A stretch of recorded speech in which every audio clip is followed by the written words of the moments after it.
Hindi likas sa tao ang katahimikan. Maraming mga bulong na hindi dapat pansinin. Maraming mga alaalang kailangang limutin. Maraming pagkakataong kailangan ay magbingi-bingihan muna. Maraming beses kailangang umahon mula sa putik na dulot ng mga bulong nila. Paulit-ulit ang mga paalala sa sarili na iba ka. Malayo ka sa nakikita ng kanilang mga mata. Ang kasiyahan ay hindi likas sa tao.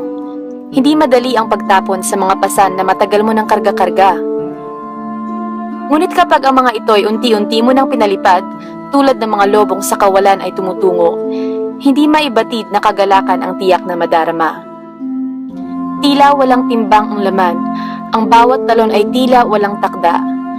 Ang iyong mga kamay ay mga pakpak, o di kaya ay mga dahon o papel na dinadala lamang ng simoy sa lugar na walang kapintasan. Sa lugar kung saan ang mga bulong nila ay hangin lamang na walang tunog at walang halaga. May nananatili kayang ganoong lugar? Tuwing naririnig ang mga bulong na naglakbay pa mula sa kahapong pilit na itinatapon, ang mga hanging ito na may kaunting tinig ay tila mga sigaw na sinusugatan, ginagapos, sinasaksak, inuuntog ako.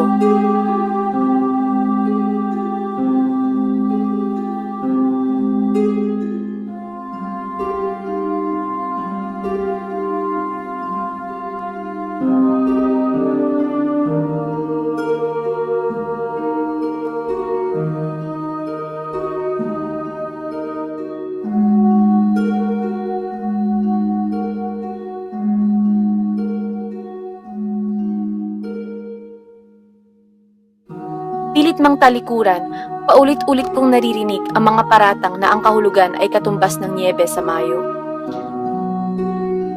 Kahit gaano kasakit ang kagat sa sarili kong tila, hindi maiwasan ang ungol at hagulgol na dulot ng hinagpis at bigati.